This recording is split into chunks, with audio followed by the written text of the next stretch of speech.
السلام علیکم دوستو، میرا نام سرفراز احمد ہے اور آج کی اس ویڈیو میں قصیدے سے متعلق چند اہم معلومات پر چرچا کریں گے۔ تو سب سے پہلے دیکھتے ہیں کہ قصیدہ کسے کہتے ہیں۔ قصیدہ لفظ قصد سے نکلا ہے اور اس کے لغوی معنی ارادہ کرنے کے ہیں، لیکن اصطلاح میں قصیدہ اس مسلسل نظم کو کہتے ہیں جس کے پہلے شعر کے دونوں مصرے اور بقیہ اشعار کے دوسرے مصرے ہم قافیہ و ہم ردیف ہوں، جس میں مدح و ذم، وعظ و نصیحت یا مختلف کیفیات و حالات وغیرہ کا بیان ہو۔ قصیدہ دو قسمیں ہیں، نمبر 1 خطابیہ، نمبر 2 تمہیدیہ۔ خطابیہ قصیدہ وہ ہے جس میں شاعر تمہید باندھے بغیر مدح یا ہجو شروع کر دیتا ہے، جبکہ تمہیدیہ قصیدہ میں شاعر مدح یا ہجو سے پہلے تمہید باندھتا ہے۔ اردو کا پہلا قصیدہ گو شاعر محمد قلی قطب شاہ ہے، لیکن باقاعدہ قصیدہ گو شاعر مرزا محمد رفیع سودا کو مانا جاتا ہے۔ اردو قصیدے کے اجزائے ترکیبی 5 ہیں: تشبیب، گریز، مدح، مدعا، دعا۔ قصیدے کی خصوصیت: قصیدے کے لیے لازم نہیں ہے کہ اس میں ردیف بھی ہو۔ قصیدے کے لیے تخیل کی بلندی اور شوکت الفاظ از حد ضروری ہے۔ قصیدے کا پہلا شعر تو مطلع ہوتا ہی ہے، لیکن کچھ شعروں کے بعد درمیان میں بھی مطالعے کہے جاتے ہیں۔ قصیدہ میں شاعر مقطع کا استعمال جہاں چاہے وہاں کر سکتا ہے۔ قصیدے میں کم سے کم اشعار 21 ہے، لیکن زیادہ کی کوئی حد نہیں ہے۔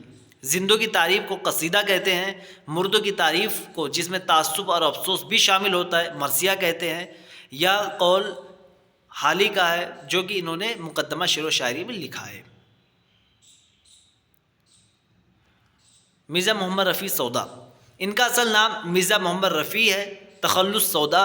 ولادت 1712 عیسوی میں دہلی میں پیدا ہوئے، وفات 1781 عیسوی میں لکھنؤ میں انتقال کر گئے۔ ولادت 1712، وفات 1781۔ استاد شیخ حاتم تھے۔ کارنامے: سودا کی مطبوعہ کلیات میں کل 43 قصیدے ہیں، جن میں 39 قصیدے مدحیہ ہیں یعنی کہ تعریف میں کہے گئے ہیں، اور 4 قصیدے ہجویہ ہیں یعنی کہ اس میں کسی کی مذمت کی گئی ہے۔ سبیل ہدایت یہ سودا کا مجموعہ ہے۔ کوہ پیکر، رزمیہ بہار، صبح صادق، تضحیک روزگار سودا کے مشہور و معروف قصائد ہیں۔ سودا کے متعلق مختلف آراء و خیالات: میر تقی میر نے سودا کو سر آمد شعرائے ہندی کہا ہے۔ مصحفی نے سودا کو قصیدے کا نقاش اول کہا ہے۔ امام اثر کا کہنا ہے کہ اگر سودا نہ ہوتے تو اردو قصیدے کو زیر بحث لانا بھی فضول ہوتا۔ ذوق کا اصل نام ہے شیخ محمد ابراہیم، تخلص ذوق رکھتے تھے۔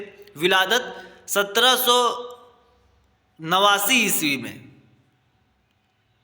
دلی میں پیدا ہوئے، وفات 1854 عیسوی دلی میں ہوا۔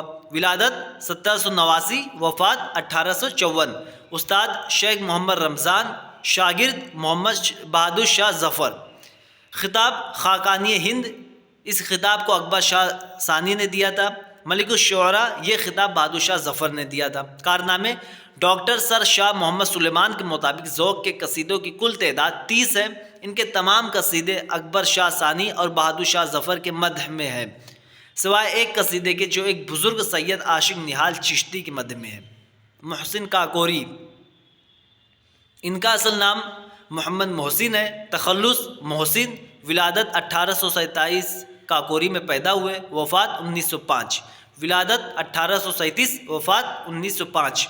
کارنامے: محسن کاکوری کی کلیات میں کل 5 نعتیہ قصائد ہیں، جن میں مدیح خیر المرسلین کو سب سے زیادہ مقبولیت و شہرت حاصل ہوئی ہے۔ مدیح خیر المرسلین کے کچھ اشعار یوں ہیں: سمت کاشی سے چلا تھا جانب متھرا بادل، برگ کے کندھے پر لائی ہے صبا گنگا جل، کیا جھکا کعبے کی جانب کو ہے قبلہ بادل، سجدہ کرتا ہے سوئے یثرب و بطحا بادل، ہفت اقلیم میں اس دی کا بجایا ڈنکا، تھا تیری عام رسالت کا گرجتا بادل۔ تو دوستو یہ ویڈیو یہیں پہ ختم ہوتی ہے اور آپ سبھی کا بہت بہت شکریہ۔ ویڈیو کو لائک کرنا، چینل کو ہو سکے تو سبسکرائب کرنا۔ السلام علیکم۔